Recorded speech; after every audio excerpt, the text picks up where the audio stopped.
right. Yeah. Hello, everybody. Again, yeah, we have our last Siebel Friday of 2025. Hopefully not the last Siebel Friday ever, because there are many more to come. And Siebel has had the usual 12 releases per year in 2025. And the last one, well, the 25.12 really was a Christmas package, if there is ever such a thing. Because it has a lot of features that we waited for a long time.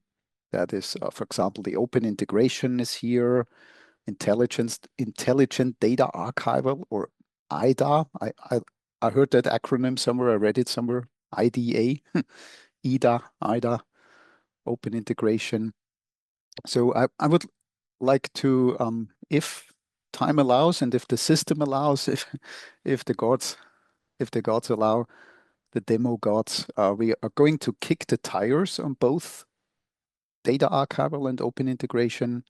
And there's also a little bit more in 25.12, so it's not even complete. So I'll spare you the details. I still have to kind of work it out myself. I think most of you are on the same boat. If you had time over the holidays to read the release notes, read bookshelf, or maybe even in download, install 2512. Did anybody? Oh yeah, first day. Nick, you were the first to download and install. Uh, and so how's the but you didn't get like intelligent data archival going, right? Since Oh, you, I haven't installed any. Well, it requires a license. That and the open AI requires a license key. uh, it, well, yes, that's true. So there, one thing that Oracle changed after a few years is that you actually need a license. I put that here. So that means it's an SKU, as Oracle uses that acronym, the stock keeping unit. So it's a thing you have to pay for, a product, a license. Um, you still can evaluate it. So you can, do the thing as you do in an evaluation environment. You want to try it. When you want to use it, of course, you have to talk to Oracle sales. And I don't think there's a license key involved, as I ran it against the sample database. It just came up. So should be fine. So we are going to kick the tires a little bit on data archival, but the gist is that Oracle has produced a kind of consistent new architecture for additional services. You will see the name Halidon quite and on another slide. And Halidon is a open source Java microservices library. So you can create a microservice. So that's another thing you read a lot these days. Mach. That's microservices. What's the A? Architecture. C as cloud, cloud first, and H is headless.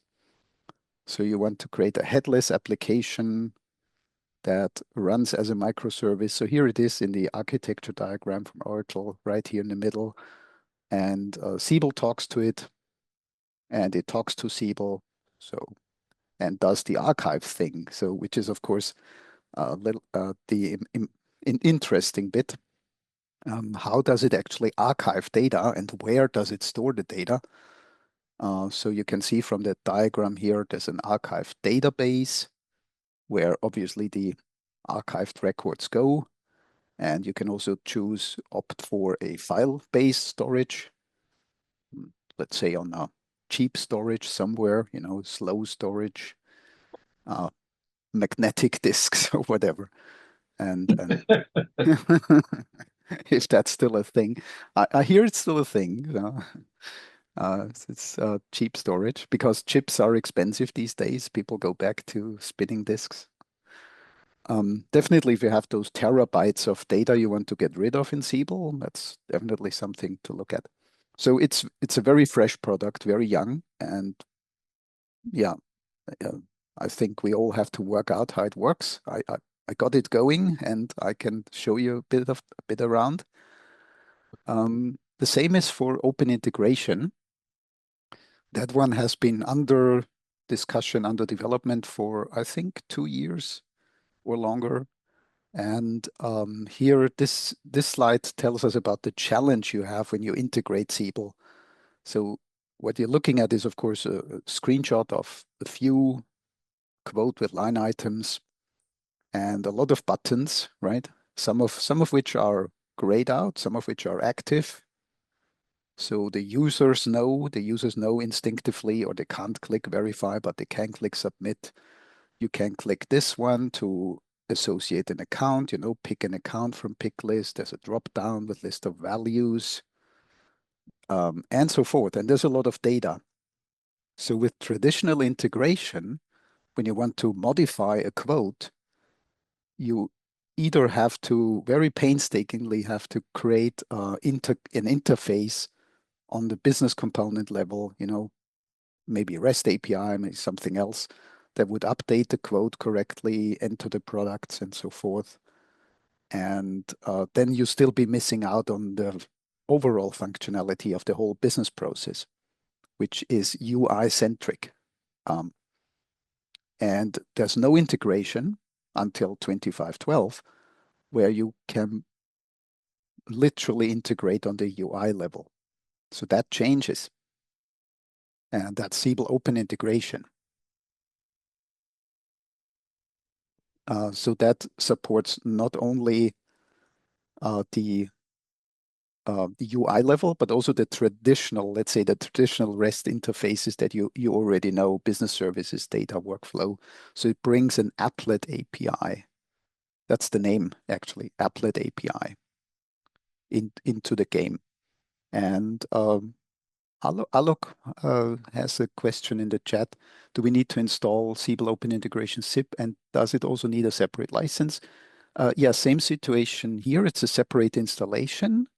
And if you want to use it, if you evaluate it and want to use it, you have to talk to Oracle Sales to buy the license. Yes.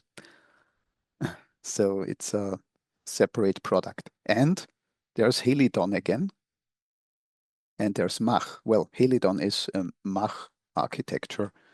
So again, Oracle has used Helidon to produce a runtime, a microservice runtime in the middle that you can actually talk to as an external application, and it talks to Siebel.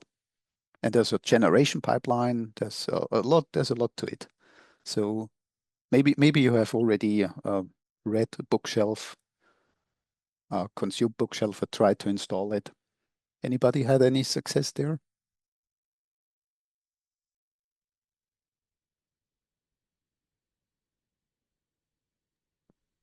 Nope. Security. Nick asked about security. Good, very good question. I think we talk about that when we see it running, when I go to the tire kicking environment and we just see how it goes. But security is basically um, you need to have a valid Siebel user, but to find out if the user is authentic, you can use, for example, a third-party OAuth. So, Nick, for you, it would be maybe very similar to what you're doing already in OAuth with Siebel REST.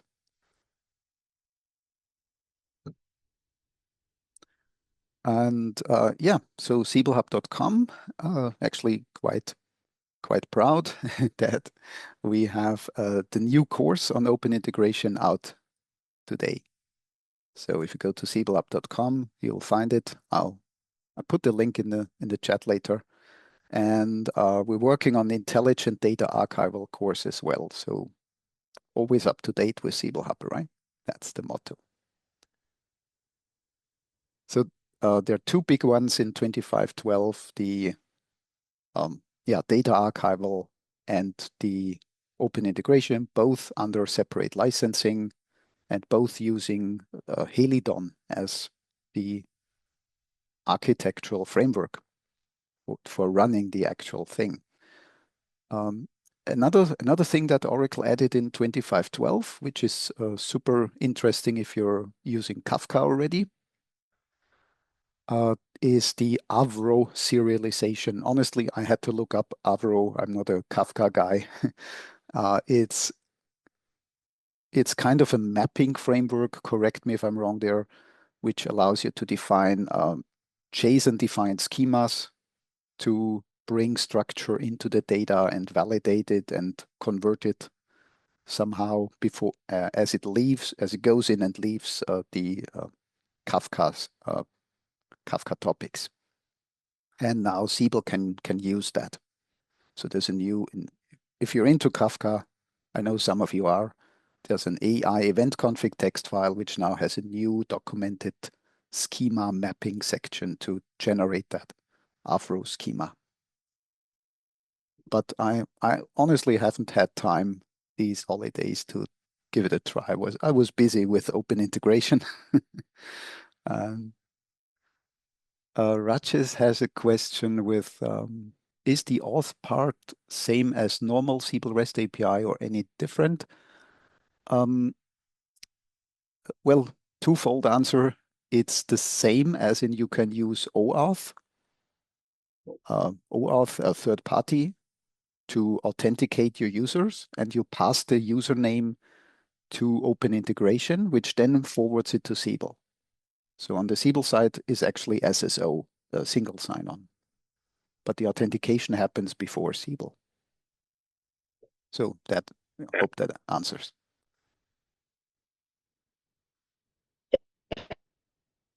Okay. And also in the actually quite similar area, the UCM event-driven architecture, which is the Kafka integration for UCM, where UCM uses Kafka to pass over the messages, the updates and merged data. There's two new events, the submit, merge, and approve requests or events can now be handled by the UCM event-driven architecture. Also quite specialized, but also good to see UCM gets a lot of attention over the last years.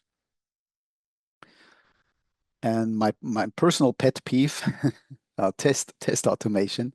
I know not many people like it or use it, but now there's even more reason to start looking into it as you can implement loops in your test script.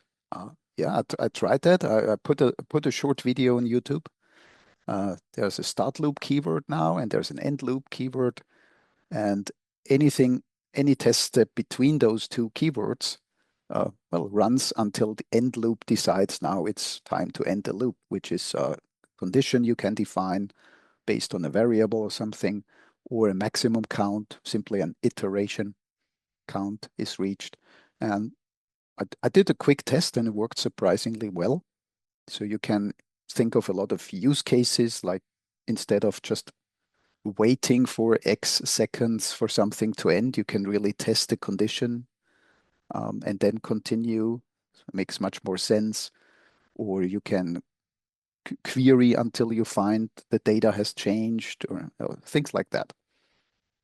So yeah, also very interesting that test automation gets a lot of attention in 25, Siebel 25. And this one is for Cloud Manager. For Siebel Cloud Manager, managed Siebel environments. Not that there are too many out there in production, but there are definitely the number is growing. And Oracle has been talking about observability a lot. So they added an observability layer in 24 dot something. And now there's a new Prometheus exporter. That's what it is technically for the Oracle databases now included in the observability stack for Cloud Manager. So you can officially put the health, your health report, your live reporting on your Oracle database on the dashboard with Siebel Cloud Manager.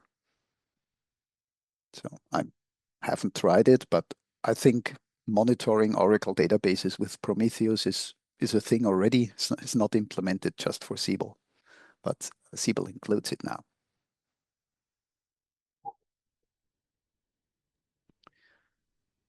All right. So yeah, that's the news on 25.12. Any anything to add here? Any Uh, experience? just one thing, Alex. This Avro is really useful. At least we are waiting from long. Now Oracle had delivered it. It's really great news. Ah, okay, good to hear. So you have been waiting for it. That and now it's here. Yeah. Yeah, yeah, yeah, Uh, yeah. okay, thank you, Rajesh. And I would like to add a few pointers here. Avro is it's kind of serialization in JSON. It's a kind of universal accepted format that every system work. So that's is nothing but JSON, but it's just format is little different. That's all. Yeah. Okay. Yeah, you were breaking up a little bit, but I think we got it. Yeah, the serialization, that's a key thing. Yeah. Again, I admit I haven't had the time to look too much into it, and I'm quite new to Avro itself. I read up a little bit to create the slide. So that's all my knowledge.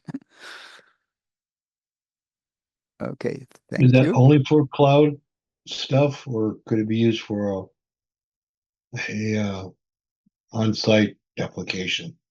The Kafka integration? Yeah.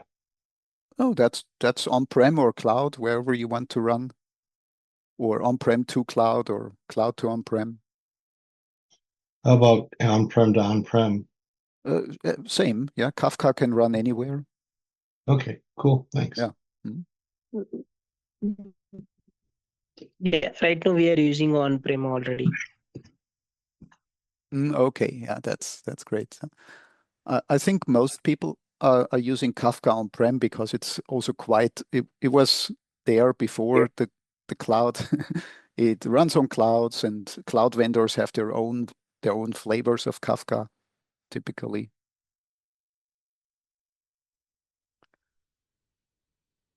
Okay. So yeah, the next plan is before we go into the tire kicking for the new exciting features, I would like to first let me end that slideshow. Give me just 1 second. I want to at least give you the highlights of Siebel 25 as a whole. I will be just jumping slides here, not the whole story. Uh, but if you come, not everybody updates every month like Nick, who has just go from 25.11 to 25.12. Um, most companies seem to have found a cadence, typically 6 months to 1 year. Is that true for you guys? Update every 6 months or at least once a year We've been trying to do quarterly. or It quarterly? hasn't Yeah. always worked out, but yeah, we've tried. It's our Hmm. target. Yeah. Yeah. Whatever you. Sometimes it's not possible, but sometimes you do. You try at least to follow a cadence there. And so it could be that you're on 24 dot something and you now want to jump to 25.12. So you have to jump over the whole 25 feature set. And 12 in 1 month, Oracle can only package so much, right? So, but in 1 year, is actually a lot. No, and in 2025, there was a lot of things that really changed the way we use Siebel or we update Siebel. So I just want to point out a few things here. I highlighted this here. Uh, 25.1, Oracle changed the installer distribution, but if you have downloaded recently an update pack, you are quite familiar with that. It's a single place you find, and then you have a bunch of zip archives, and now everything is in that bundle, including DISA and Approval Manager and all the uh, auxiliaries together with the big installers. That was a new thing. And then in 25.2, so if you jump over 25.2, then you have the two things actually happened. Oracle Instant Client is now bundled with Siebel since 25.2. And in 25.2, if you jump over it, you get a replacement of the ODBC driver, which is now the Oracle ODBC driver, instead of the Merant, the old third-party ODBC driver. It gets automatically replaced, but you need to, of course, to have a checklist. Does everything still work with regards to ODBC and, of course, database connectivity? So that's a big one. Like that's an architectural change, especially if you run on Oracle database, of course. If you run on Microsoft SQL or IBM, then that doesn't apply. Then, yeah, 25.3. The most interesting part is that 25.2 and 3, or that started then the Oracle Database 23 AI certified. Did anybody consider or planning? Is anybody planning going to 23 AI, or are you already there? Not yet. Are there plans? Only what they tell us to do. Okay, maybe the DBAs drive that more than the Siebel people. Yep. Yeah, but Siebel is ready when you're on 25.2 or higher. Siebel can connect or is officially certified with 23 AI. We have other applications that are using the same database that also need to be updated before we can do that. So Yeah, of course there are other side effects. Definitely, it's typically a DBA decision more than a Siebel decision, I guess. Then for the few customers who are on HP and Solaris, that 25.4 is the last release, terminal release. You don't get any updates after that. So you have to migrate to Linux, probably Oracle Linux. And 25.6 had another big architectural change. So if you jump 1 year, that's really a lot. Like you have to, your checklist grows really big. Java 21 is now the Java runtime engine that comes with Siebel out of the box. And that, of course, That's my blocking spot. I can't go past that. okay, that and why is that? We have one Java program, we can't get to work. Oh, so that doesn't compile with 21. It compiles, but it uses Siebel, and we have some interesting interaction between it. So So you have to kind of fix that before you can go further. we don't know how to fix it. The problem is written in 2009. Okay, or maybe rewrite it. Yeah. Okay. All right. So, but it's a change. It's a definitely big change, and could be, as Nick says, as Nick tells us, could be even a showstopper or a block, a roadblock, as you have to come over it, especially with your custom Java code. You have custom jar files. You need to recompile the source in with Java 21 to make it compatible. And in the same release, Oracle shipped the option to use Coherence Enterprise Cache for sophisticated caching. That's of course an option, but it's also a very interesting development. So there's nothing new here. Yeah, test automation. 25.8 was a good month for Siebel test automation, but let's not stay there too long. And 25.10, well, brought another thing that at least should be on your checklist. If you jump over 25.10, something called the encryption upgrade happens. And many people were scratching their heads. What is happening exactly? Because that's like, we have 10 million credit cards in Siebel and they're all encrypted, the numbers. What happens to those 10 million numbers? Nothing. It's actually replacing the master encryption key and the libraries used to encrypt. with AES 256. But still, you should have some checks there. You should be on the cautious side when you run this. A few questions in the chat coming up. Sorry, I'm reading the chat.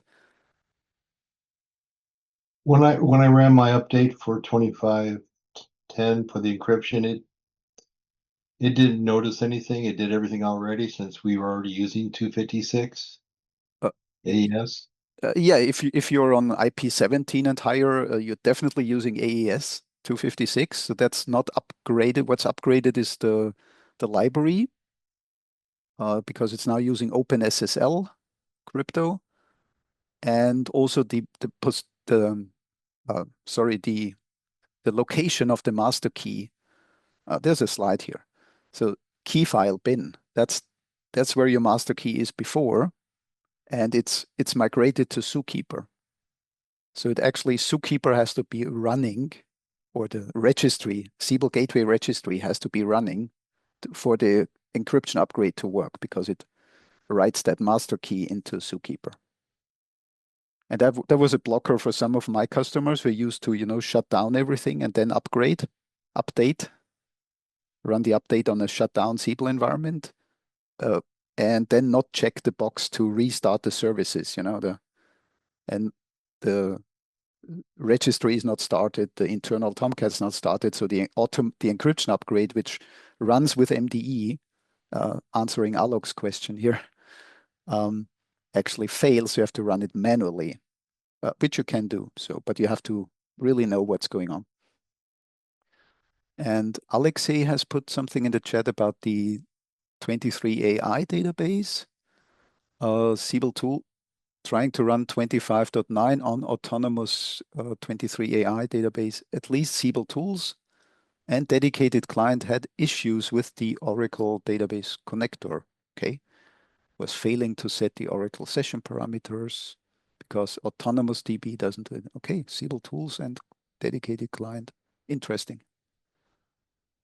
I remember I ran it on autonomous database on the cloud, 23AI. So I used the cloud instance and I just connected a Siebel server to it. I didn't try Siebel tools, I think. Okay, interesting. Thank you. All right. So yeah, that encryption upgrade is something to watch out for. And of course, also in the sense of really interesting new features is intelligent search. So Siebel Search is now supported with OpenSearch. And in terms of UX, finally Redwood got the tabs. So Redwood is now usable. And correlation is pretty good too. The database correlation is kind of a nice feature.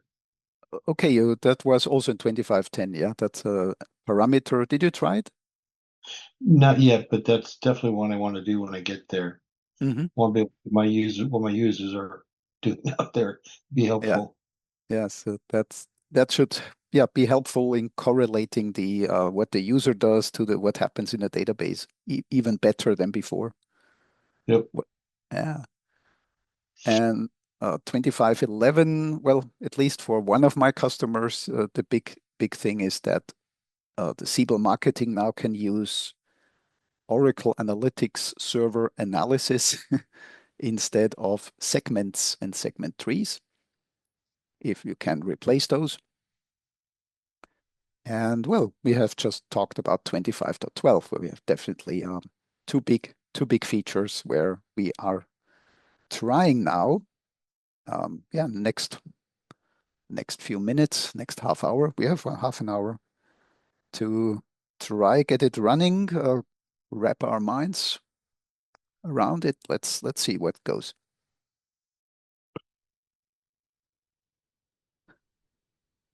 All right, so I should have the machine here. Yeah, so that's my goof box where I'm running. Let's check.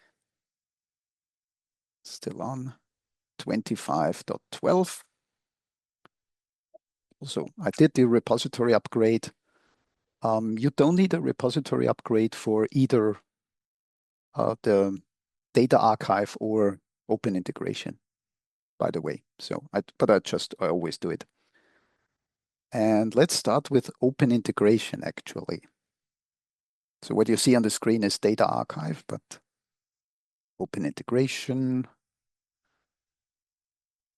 So when you install it, you actually get a zip file, and there's an installer in there. But all the installer does is it extracts to a folder.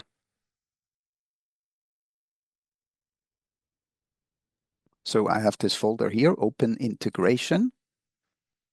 So what's in there? You can see from top, there's some Apache Maven stuff for the compiler, compile dependencies, lots of libraries there,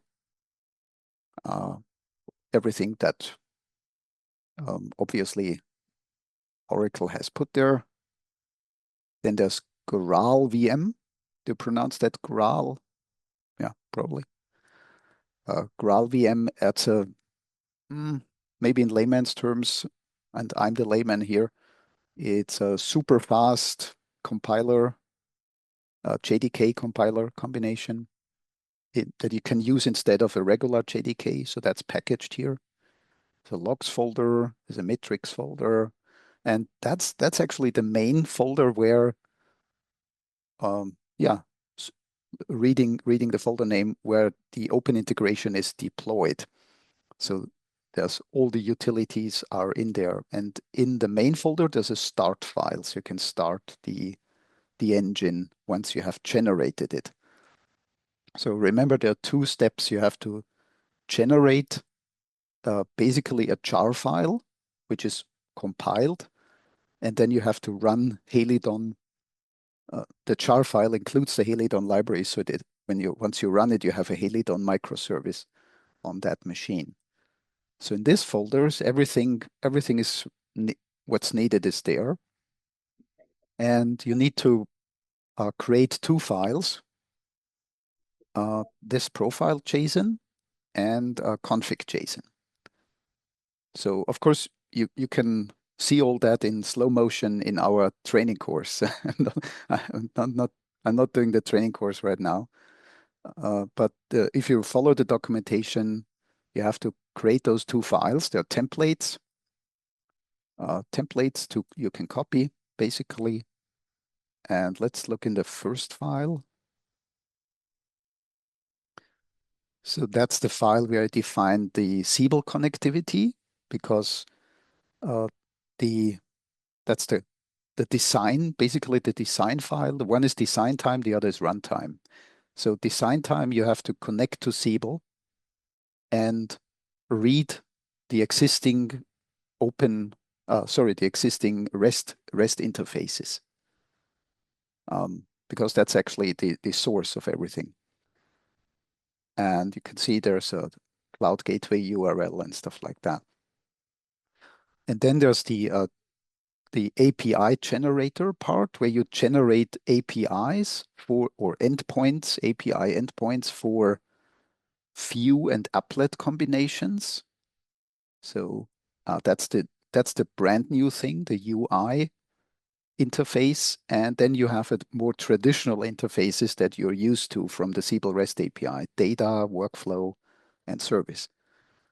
And these are actually literally just exposing several objects and then forwarding it to the Siebel REST API. So these are more like, we know how this works, but the UI is new.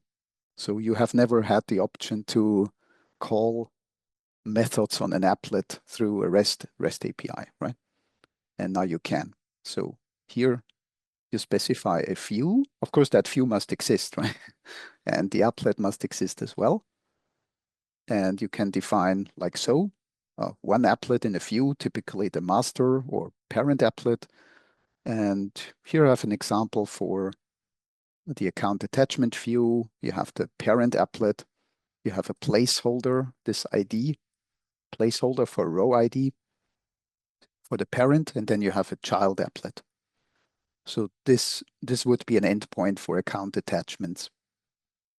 And yes, it even supports attachments, so that's super cool. So you have to fill that in, of course, correctly with your correct values for environment. Nick has a question there. Can we limit the number of records pulled? Actually, yeah, the number of records is limited by the Siebel REST API, you know, the 100 maximum default. That's what happens here. Same. Per page, sorry, 100 page size, not maximum records in total. Okay, let's see the other file. Profile, JSON. So this is where you have your server-side configuration or server profile. Yeah. So once the server is running, Nick asked, can we limit to only read? Yes, yes. Coming in a second. Coming there, getting there. So this is your TLS portion where I have just copied my Siebel keystore JKS to the folder. You have to copy it. And you can encrypt those secrets if you want to, if you don't want them in clear text. So you have your trust store and your key store. And here's the answer to your question, Nick. So here's, you can allow methods for each path. So you would go, if you expose data, you only allow get, that means read only. If you allow post and put, you can insert, update, and obviously delete. So I've allowed everything. For service, delete makes no sense, but still it's allowed.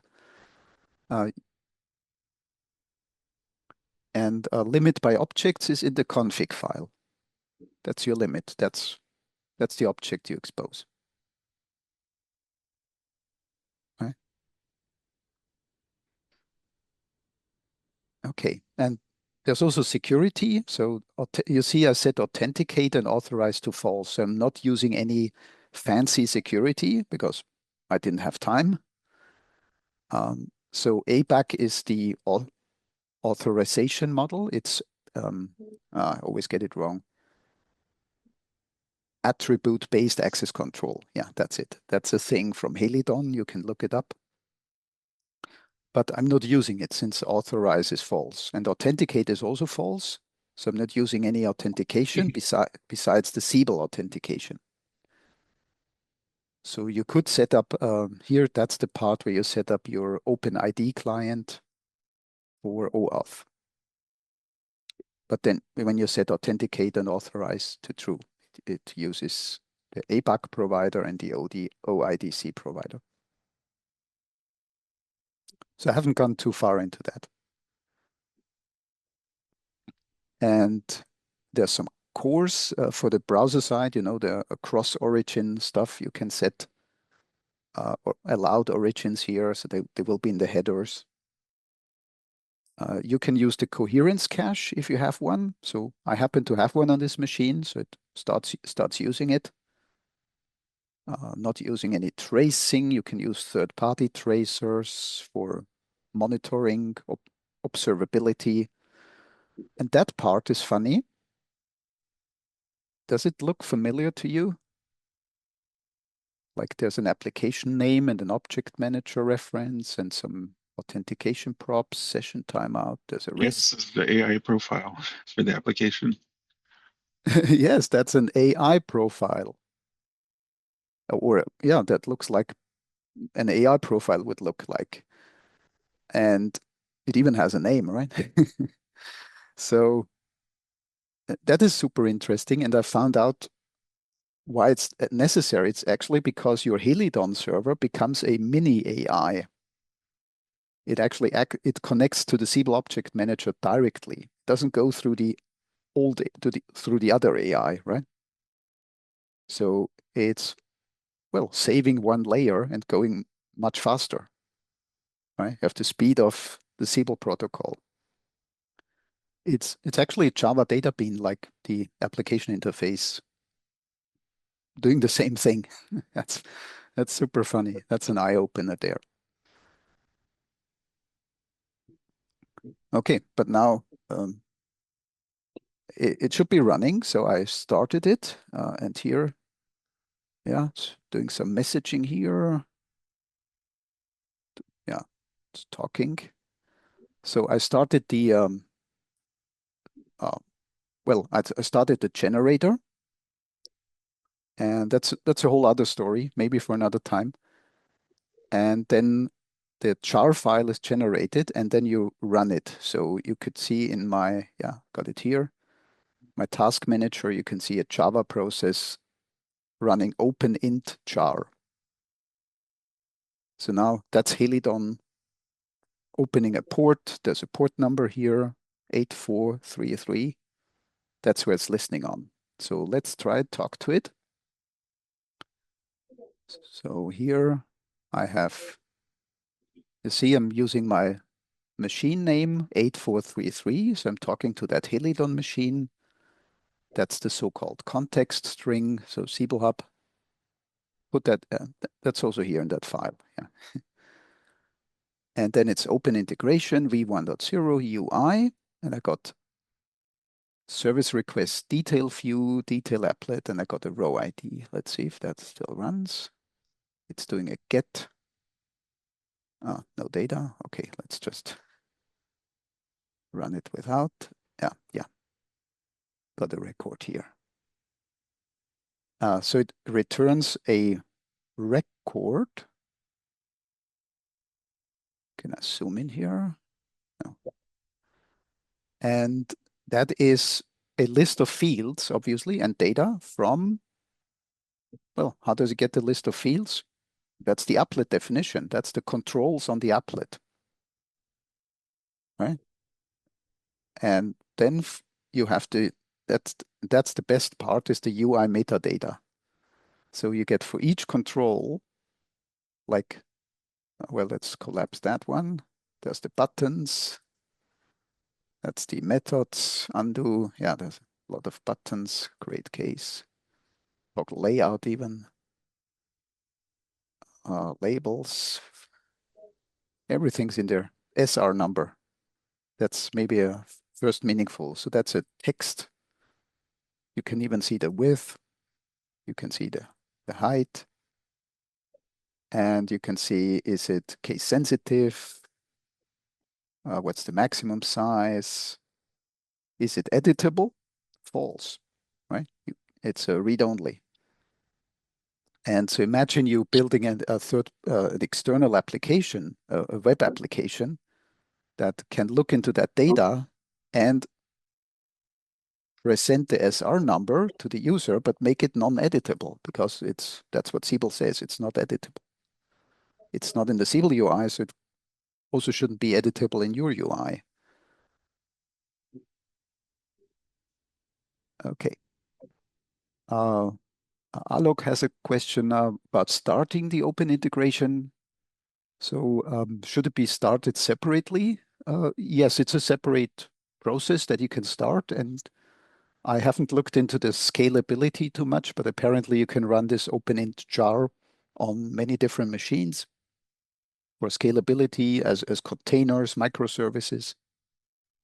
That's the plan, yeah.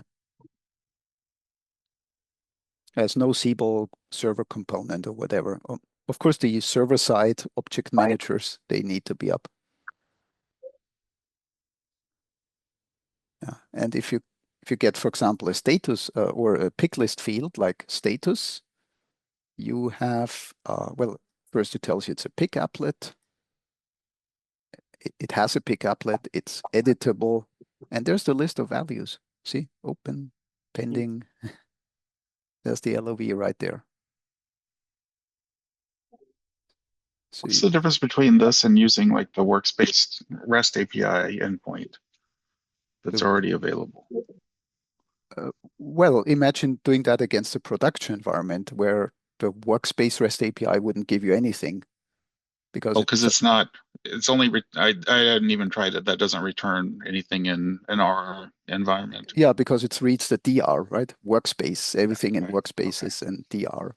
So yeah, so and it's in the response. So any third-party application requesting that will get the correct and up-to-date metadata every time. You know, for example, you updated a field value, now another field becomes editable. That would be reflected in the response. Yeah, So, that makes sense. And another thing, of course, that's a query I did, right? And now let me do an update. So I grab the row ID. So you address one record through that applet. And by the way, I'm authenticating as using that's the header, the user specification header for Siebel single sign-on. And I'm authenticating as a real user. So if I can't see that record, I can't see it, right? So that's clear. So let me do an update. So for an update, you do a put, and in the body, status should be open. What's the status of this one? Where's the status? Open, yeah. So it's editable.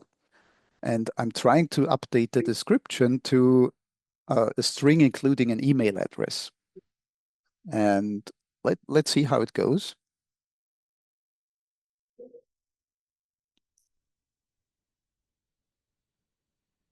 And that's actually super interesting because it get an error and the same error would be displayed in the user interface. Personally identifiable information, that email is present. And it tries to do undo record and it's not allowed. So that's obviously it tries to do undo record automatically. But that undo record didn't work. But where does this error come from? That's because I have integrated with OCI AI.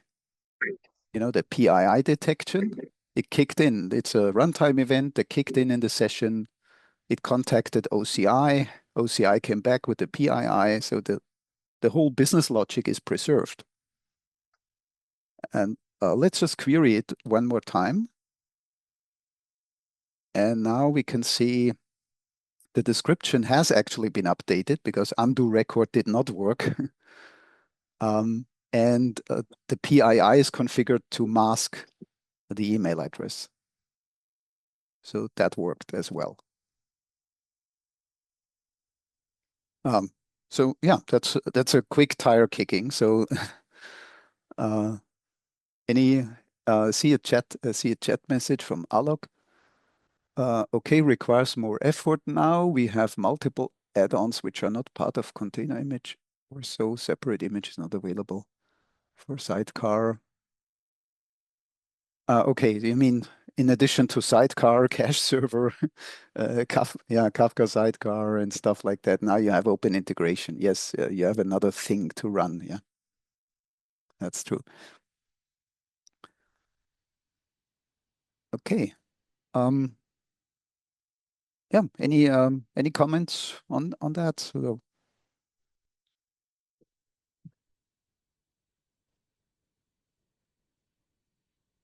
I want to save a bit of time for the data archival. But if you want to, if you want to, you can stick around for longer. But I want to kind of keep it to 1 hour, so you can go back to your families. So let's talk about the data archival. So what you get in 2512 is a new screen. That's the screen, Administration Data Archive. And you see I've been playing with it already. So what you set up there is archive rules. And let me set up one, or actually let me deactivate that one and copy it. That's the way it works. So call it lost opts 12. And let's go down here. So you set up an archive rule for a data entity. And if you open the pick list, data entity is actually not an integration object. a little bit difficult to understand because what you see is a list of integration objects, right? If I scroll down, that's all integration objects. Suspiciously, all of them base. So my first idea was, oh, it can only do base integration objects, which is kind of bad because they're not always helpful. But I scrolled down and I saw, okay, there's sample account SIA, which is another one which I'm using in this environment. And here are some others which I've done on. There's an empty one. So once I saw that empty one, I thought, okay, let's see where does this list come from? Let me show you where it comes from. Have a guess. I have to undo this.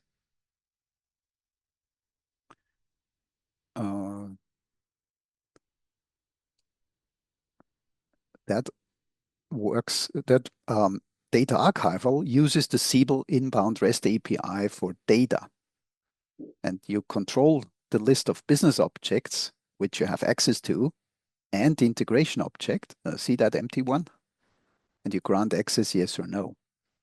So that column is what's shown in the pick list, the integration object column. That's what's happening. And for my tests, I found out the base integration object is really bad for archival. Yeah, because some of them actually do not validate. So I switched to a simpler one for opportunity. CRM desktop, anyone? These are relatively small integration objects. Of course, with data archival, the integration object will define exactly what is archived in terms of fields and child elements, and what is deleted, because the links between those child elements, if they have, cascade delete, there. So it's super important to get your integration objects right. Otherwise, you're in danger. So let's go back and let's try one more time.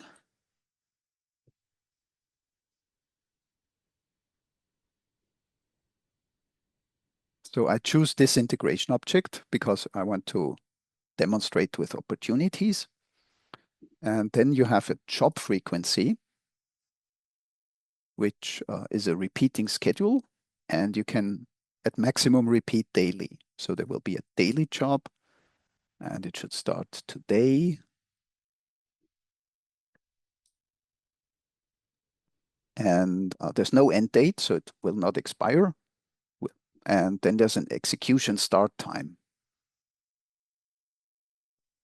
And that start time I set to, well, 5 p.m. That's the time on the machine, so it's 5 minutes.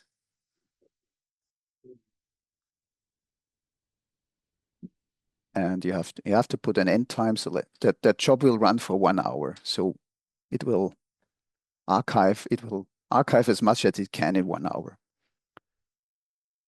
So that would be in 5 minutes. So I have to explain the rest faster. And since it's in 5 minutes, I will create some records which match my search spec. So I just copy an opportunity here. I have a search spec which includes kill me.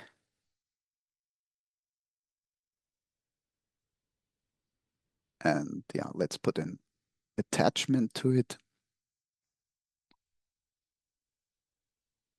Okay. All right, so so it will actually find a record, hopefully.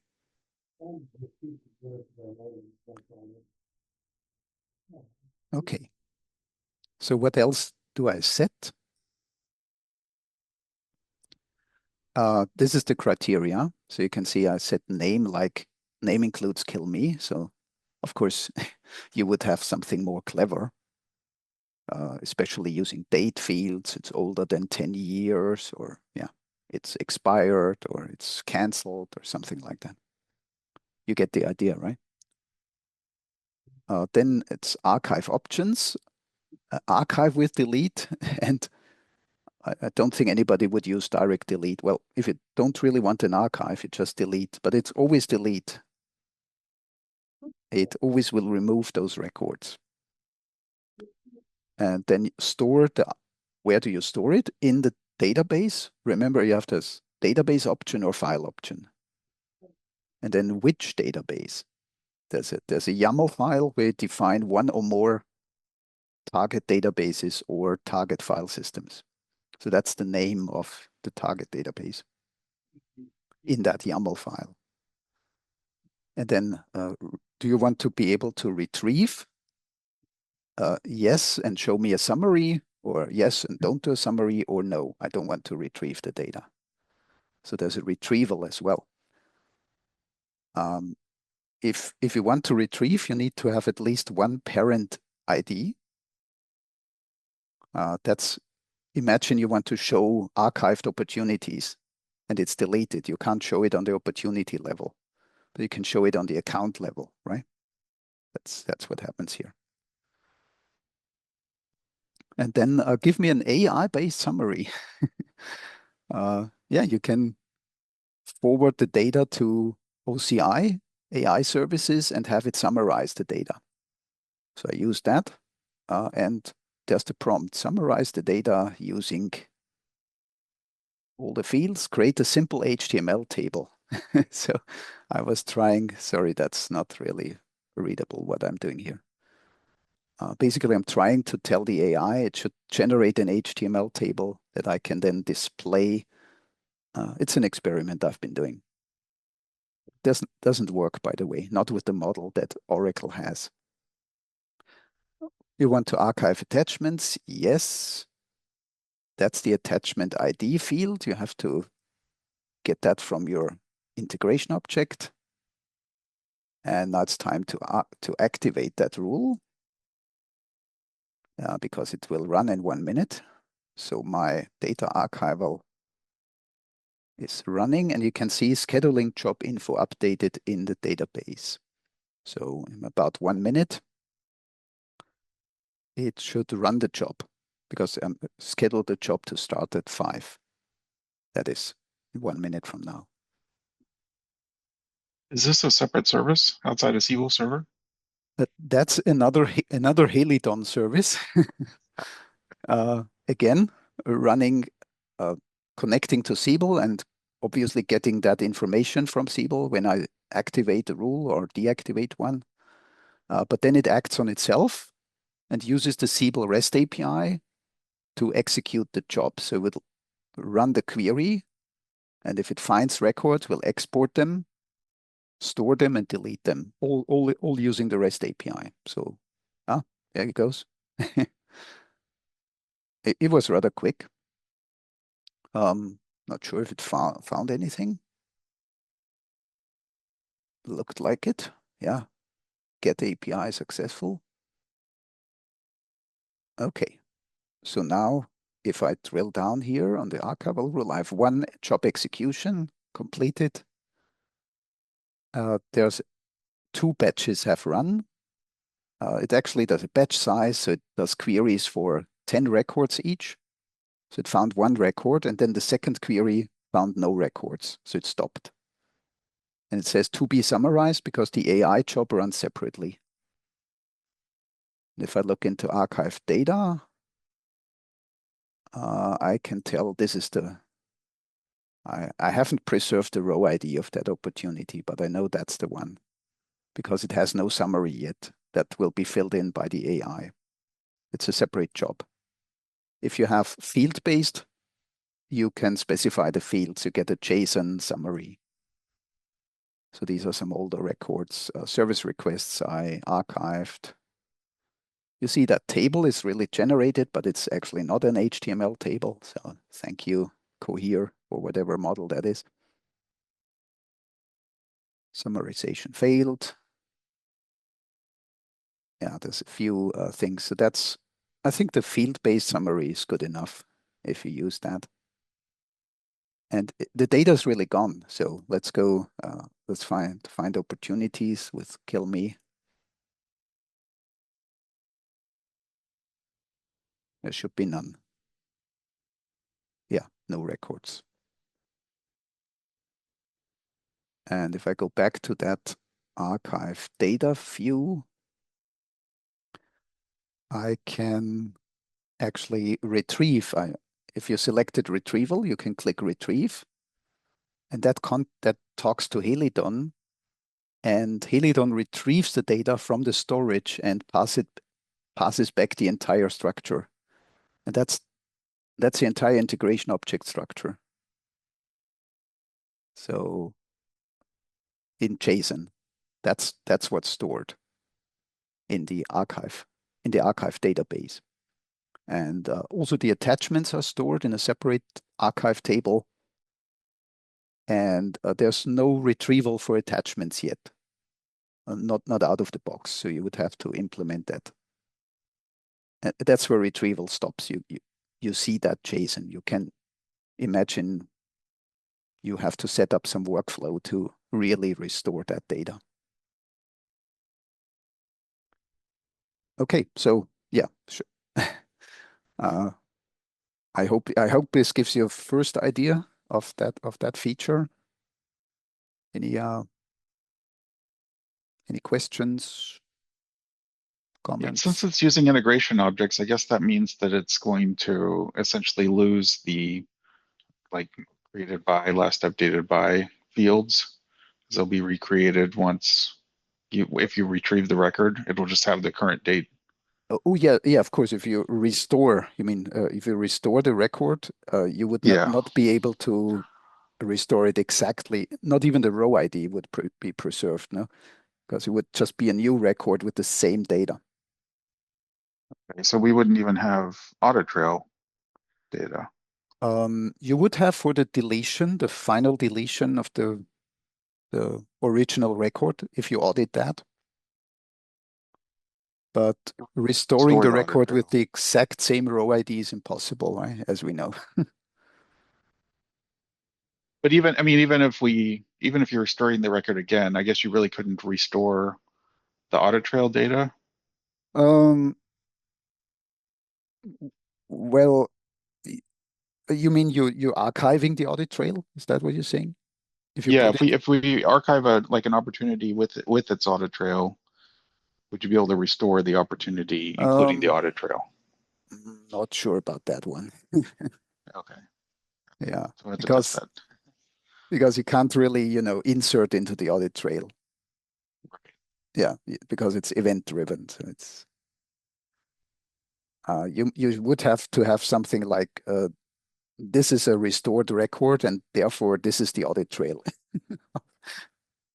that it had so far, and something like that.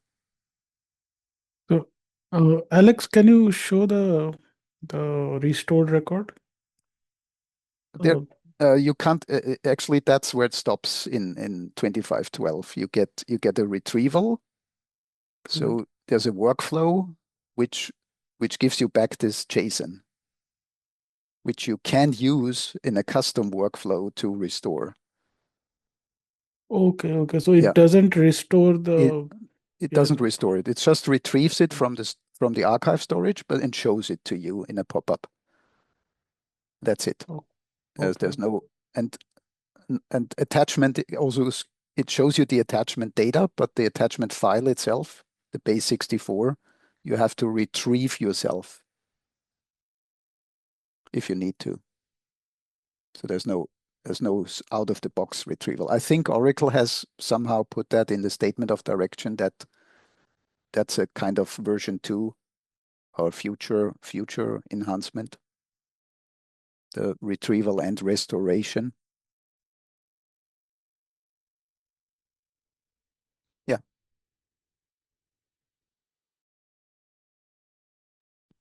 Okay, there's one more question in the chat by Rajesh.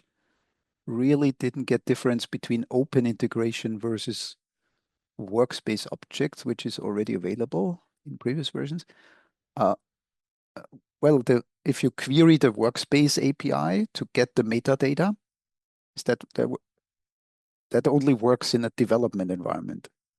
That doesn't work in a production environment. And it also wouldn't get you the real-time state of a field. Is it editable now, or is it not editable now? You know, with dependencies are there. So that's what Open Integration gives you. It gives you that real-time metadata of every control on the applet.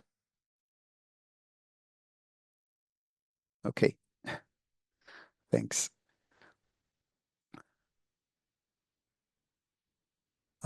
Yeah, so anybody wants to see a bit more? Any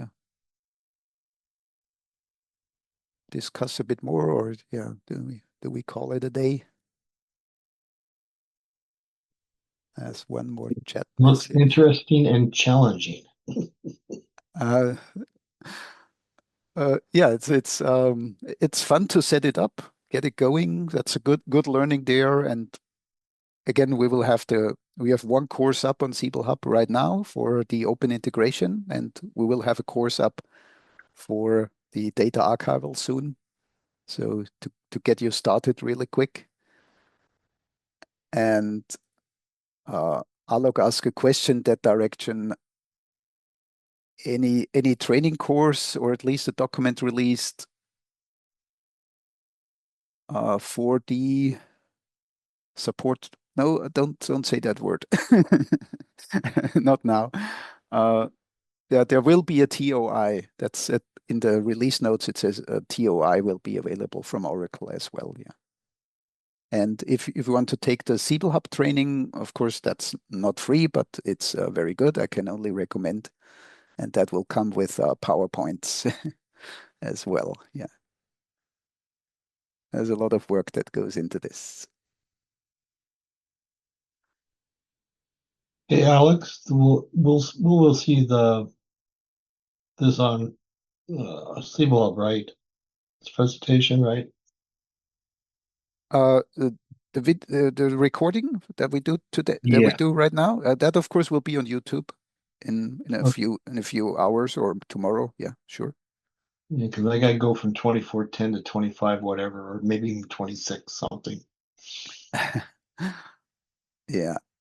And just as I mentioned, if you go to siebelhub.com, I just go there to paste you the link in the chat while you're still here. Go for if you have an existing subscription to integration courses or new features for integrators, good news, you have the new training because our training is always up to date. If you have a subscription for a full training class, as modules get added, you have intelligent search, and now we have open integration available.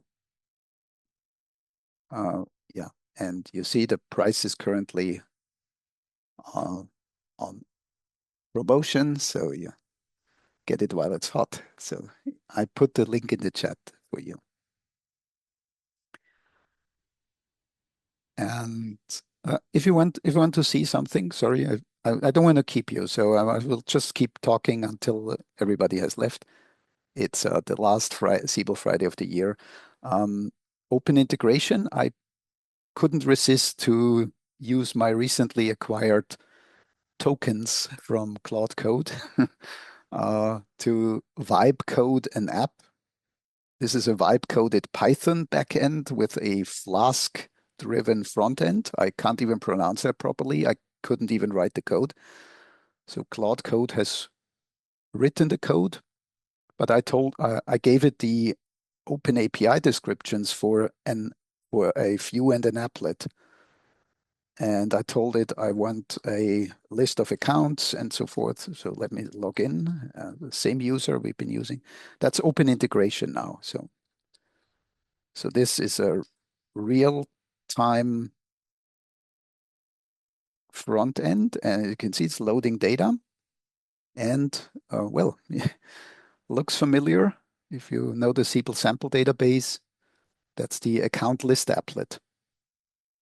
With the exact columns and the exact column sequence that the applet has in for that user. And of course shows 10 records.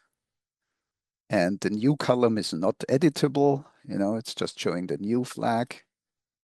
But the fund eligible, that's an editable checkbox, and it's doing updates in real time. It reads from Siebel, it updates to Siebel, but through the open integration server I have running on this machine, which you have seen. So does it use their user preferences? Yeah, because there's a user session logging in, yeah. And so it would have whatever columns they had selected in the actual Siebel application.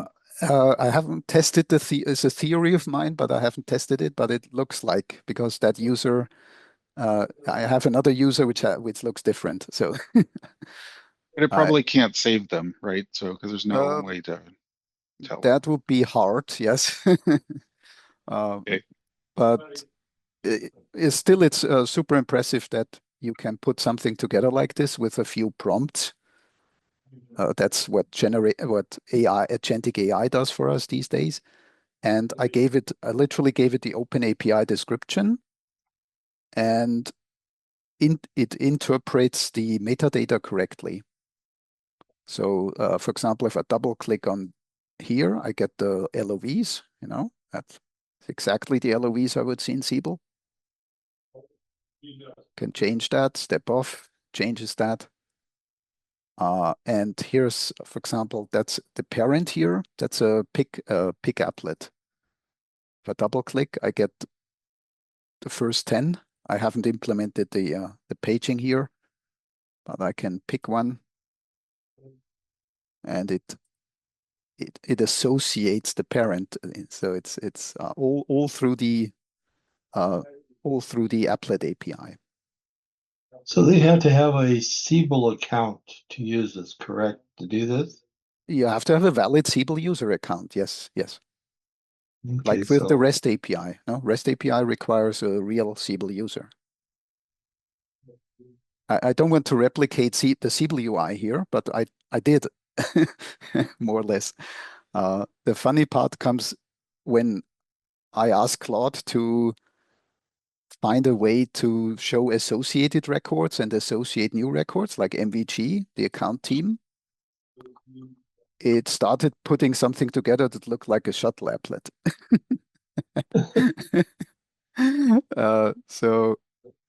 But it actually does it quite interesting. It has a plus sign here with Eric, for example. And now Eric is selected, and I can remove Eric again, right? So that's an interesting take at MVGs, right? Okay. Yeah, just goofing around, just literally playing and trying things. So let's try break it. Let's enter something that's not a phone number. Says updated successfully. Okay. That's not good. Let's query again. What was that? I can search. Oh, it saved that phone number? That's bad.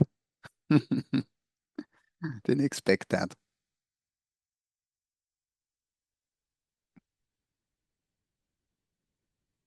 Okay. So yeah, of course it's not ready yet. So it's not ready for anything. I just played around in, holidays, and there's a little bit of stats. You can see the requests it's been sending. The backend has been sending to Siebel to open integration. You see that phone number. See the search spec here. I know that's not really readable. I'm a little bit surprised that the phone number thing worked, or it didn't. There's the MVG select. So all of this is described in the Open API description that you get. So any clever AI like Claude can figure out how to generate the REST calls for that. And that's really a whole different story than when you use the classic Siebel REST API to put something like this together. It would be just much more work.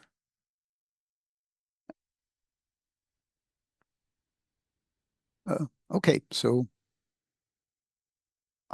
that's the thing. That's 2512, Siebel 25, Siebel 26. What will we get for Siebel 26? Any guesses? Janis says headless Siebel fans will be happy. Yeah? Aren't we all headless Siebel fans?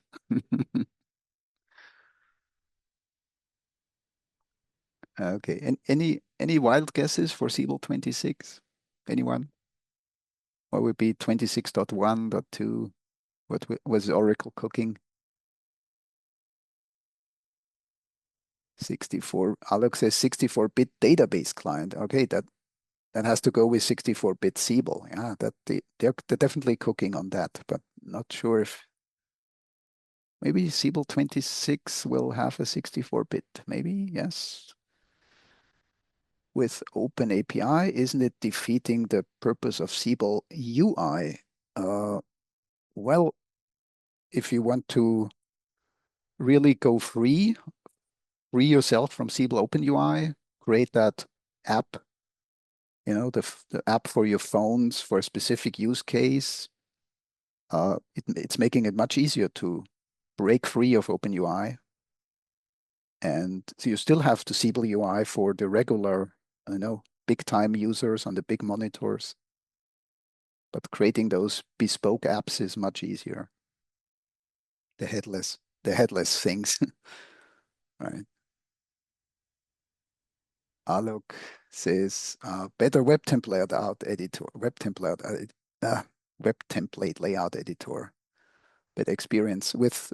I think you're also referring, Alok, to the applet form applet editor. Yeah.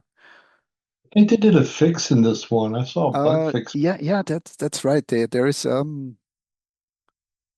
bug fix which fixes a thing when you dragged things in the applet editor. It was freezing. I think I've encountered this a few times. So it saves forever and the browser freezes.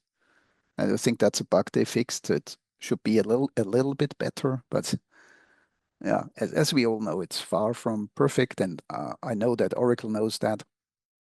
And well, we just have to be patient and not touch form applets too much if you can avoid it.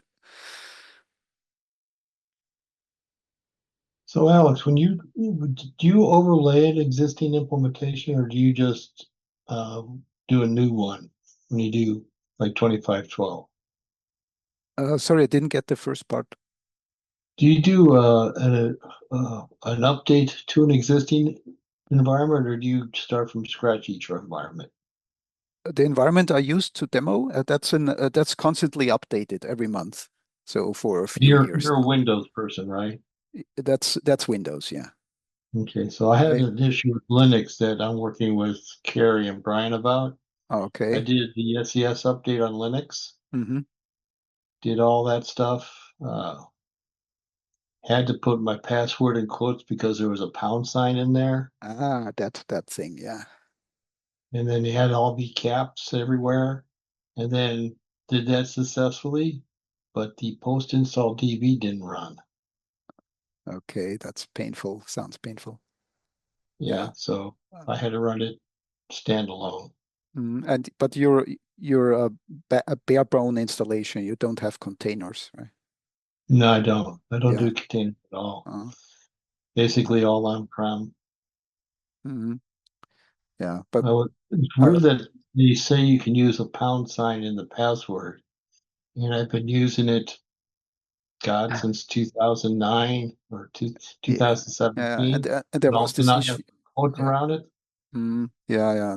There was also this issue with, as you say, uppercase, lowercase for the Siebel table owner and something. Yeah, that's still got all the uppercase. It has to be. Anyway. Yeah. I think that has to do with the Java 21, which is less forgiving, let's say, or something like that. Interesting. Yeah, interesting. I think in the long run, if you look into running Siebel using the pre-built containers from Oracle, that what a lot of people are doing already, then you simply replace the container. You don't have to worry about, the update is already done by Oracle. All you have Can to you do do is, containers locally? yeah, of course, you run them in Docker or Podman on your Linux box. So Siebel, Interesting. yeah, you can do that. There's even a whole bookshelf guide about it. The deploying I as thought it was always containers. cloud. I didn't think you do on-prem. No, you can run containers everywhere, anywhere. Really? Yeah, sure. Okay, Not holiday reading. don't confuse it with the Siebel Cloud Manager, which you also can use to create an environment on-prem, but it's a whole different story, right? It's a Kubernetes story. You don't want to go there maybe in the first place. So you just want to replace the bare bone installation with a container. Alok, if you just want to chime in, I know that you run a few environments like this. Yeah, Yeah. Alex. So definitely you can run on like you can go with one VM with one container, or you can have multiple containers on one VM, but that is like putting everything in one basket. So yeah, there are multiple options, or you can combine a set of like Siebel servers, like 3 EAI servers on one VM like that also. So yeah, Alo, I've just remember I've seen you using the containers, but these were development environments or also production. Yeah, they were just development environments, Yeah, not production. Yeah, but at least those are easier to update now. No, you just replace the containers and you're done. yeah, definitely. You run post install database update. You still have to run that. Yeah. Yeah. So it's something worth looking into, Nick. If you. Yep, gonna hit bookshelf next week. Okay. Thanks, everybody. Right. All right. So yeah, hope this was a great and also a very valuable end of year Siebel Friday. And thanks everybody for being here on this occasion. Thanks for spoiling your holidays.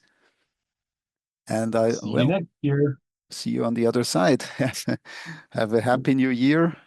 Get over safely and see you healthy on the other side. Many thanks, Alessio. Happy New Year. Happy New Year. Bye bye, everybody.